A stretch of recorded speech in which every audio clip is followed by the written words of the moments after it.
आज के लेक्चर में हम क्लास 12th की फ्लेमिंगो बुक का चैप्टर 2 करेंगे जिसका नाम है the lost spring. So let's start. Anise Chung was born in Rourkela and spent her childhood and adolescence in Hyderabad. Anees Jung Rourkela में बॉर्न हुई थी और उन्होंने अपना एडोलेसेंस और चाइल्डहुड हैदराबाद में स्पेंड किया था। She received her education in Hyderabad and in United States of America. Anees Jung की एजुकेशन हैदराबाद और यूनाइटेड स्टेट्स ऑफ अमेरिका में पूरी हुई थी। Her parents were both writers. Anees Jung began her career as a writer in India. Anees Jung के पेरेंट्स दोनों ही राइटर थे और उन्होंने अपने करियर को as an writer start India में दी। She has been an editor and columnist for major newspapers in India and abroad and has authored several books. Anees Jung ने अपने करियर में as an editor and as a columnist work किया है both India और abroad में। साथ ही उन्होंने बहुत सी बुक्स को ऑथर भी किया है।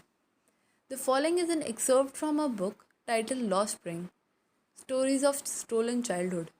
तो ये जो चैप्टर है वो उनकी बुक लॉस्ट स्प्रिंग का एक्सर्प्ट है, एक पार्ट है stories of stolen childhood. Here she analyzes the grinding poverty and traditions which condemn these children to a life of exploitation. तो इस चैप्टर में वो ग्राइंडिंग पावर्टी को एनालाइज करती हैं जो यहाँ के बच्चों की लाइफ को एक्सप्लॉइट कर देते हैं। So let's start with the text.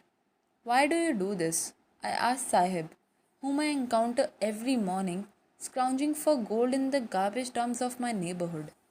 तो अनीस जंग कहती हैं कि मैंने एक लड़के से पूछा जिसका नाम साहिब था, जो एक राग पिकर था, कि why do you do this, तुम ये सब क्यों करते हो। ये सब मतलब रैग पिकर, और यहाँ पे स्क्राउंजिंग फॉर गोल्ड मतलब ऐसी चीज़ों को ढूंढना जो एक रैग पिकर के लाइफ के लिए एसेंशियल कॉमोडिटी की तरह रिजल्ट करती है। Sahib left his home long ago, set amidst the green fields of Dhaka, his home is not even a distant memory. Sahib ने अपना घर बहुत पहले ही छोड़ दिया था और उसका घर ग्रीन फील्ड्स ऑफ ढाका मतलब ढाका में ग्रीन फील्ड्स के पास था। ढाका एक बांग्लादेश में जगह है। His home is not even a distant memory. तो यहाँ पे ऑथर कहती हैं कि उसका घर उसके लिए डिस्टेंट मेमोरी नहीं है, बहुत पुरानी बात नहीं है, उसके लिए एक फ्रेश मेमोरी है। There were many storms that swept away their fields and homes, his mother tells him. तो साहिब की मदर उसे बताती हैं कि बहुत से स्टॉर्म्स ने उनके घरों को और उनकी फील्ड्स को डैमेज कर दिया, ख़त्म कर दिया। That's why they left looking for gold in big cities where he lives now. और इसी रीज़न की वजह से साहिब और उसकी फैमिली एज ए रेफ्यूजी अब यहाँ पे बिग सिटीज़ में रहते हैं, स्क्राउंजिंग फॉर गोल्ड, अपने लिविंग को ढूंढने के लिए।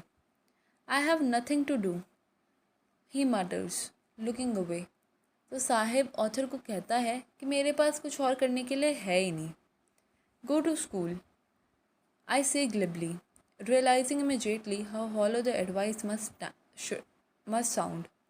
तो यहाँ पे ऑथर साहिब को ग्लिबली मतलब क्लेवरली कहती हैं कि तुम्हें स्कूल जाना चाहिए। बाद में रियलाइज़ किया लेकिन उन्होंने कि ये एडवाइस साहिब के लिए कितनी हॉलो है, कितनी यूज़लेस है। There is no school in my neighbourhood, when they build one I will go. तो साहिब कहता है कि मेरे नेबरहुड में कोई स्कूल ही नहीं है, जब बना देंगे तब मैं चला जाऊंगा। If I start a school will you come, I ask half joking. Yes he says, smiling broadly. तो यहाँ पे ऑथर पूछती हैं कि क्या अगर मैं एक स्कूल बनाऊंगी तो तुम आओगे। तो साहिब ने रिप्लाई किया कि हाँ मैं आऊँगा, और उसने स्माइल करते हुए ही रिप्लाई किया। A few days later I see him running up to me, is your school ready. तो यहाँ पे ऑथर कहती हैं कुछ दिन बाद मैं साहिब को नोट करती हूँ कि वो मेरे पास भागता हुआ आता है और उसने मुझसे पूछा कि क्या आपका स्कूल रेडी है।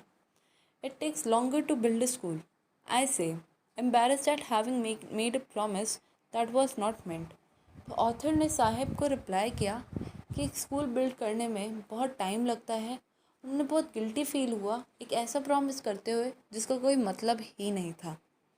But promises like mine abound in every corner of his bleak world. तो यहाँ पे ऑथर कहती हैं मेरे जैसे बहुत से प्रोमिसेस इस ब्लीक वर्ल्ड में, इस हॉलो वर्ल्ड में साहिब के आसपास रहते होंगे. After months of knowing him, I ask him his name. Sahib Alam, he announces. तो यहाँ पे ऑथर कहती हैं कि कुछ महीने बाद जब मैंने उसको जान लिया था, मैंने उससे उसका नाम पूछा. उसने बताया साहिब आलम. He does not know what it means. If he knew its meaning, Lord of Universe, he would have a hard time believing it. तो यहाँ पे ऑथर कहती हैं कि उसे अपने नेम का मतलब ही नहीं पता था, और अगर उसे पता चलता तो उसे बहुत लंबा टाइम लगता इसको बिलीव करने में कि उसके नेम का मतलब लॉर्ड ऑफ यूनिवर्स है.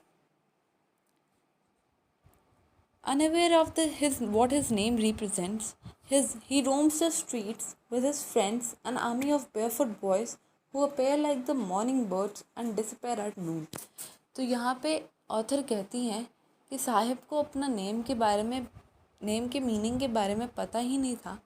तभी वो अपने बेयरफुट बॉयज़ के ग्रुप के साथ, अपने फ्रेंड्स के साथ मॉर्निंग बर्ड्स की तरह स्ट्रीट्स पे घूमता है, जो सुबह आती हैं, मॉर्निंग में अपीयर होती हैं और नून में डिसअपेयर हो जाते हैं.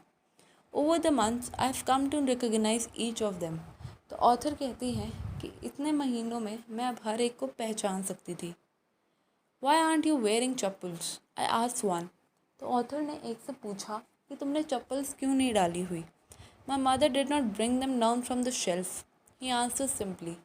तो उसने रिप्लाई किया कि मेरी मदर ने वो शेल्फ से नीचे लाई नहीं, मतलब उसे उन्होंने प्रोवाइड किया ही नहीं.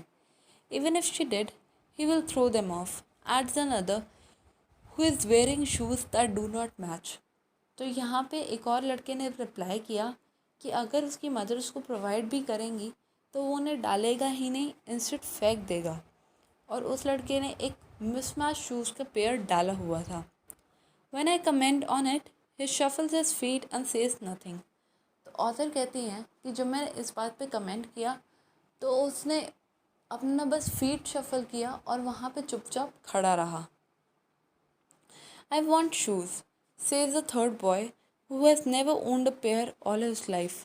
तो एक और थर्ड बॉय ने बोला कि मुझे एक शू का पेयर चाहिए, जो कभी, और उस लड़के ने बोला जो कभी अपनी लाइफ में एक पेयर ऑफ शूज़ ओन कर ही नहीं पाया था.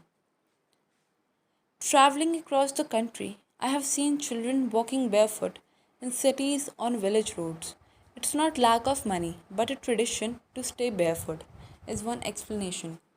तो यहाँ पे ऑथर कहती हैं कि मैं जब कंट्री के क्रॉस ट्रैवल करती हूँ तो मैं देखती हूँ कि बहुत से बच्चे और विलेजेस में और सिटीज़ में बेयरफुट घूमते हैं, और मुझे यही सही लगता है कि ये शायद मनी की शॉर्टेज की वजह से नहीं है.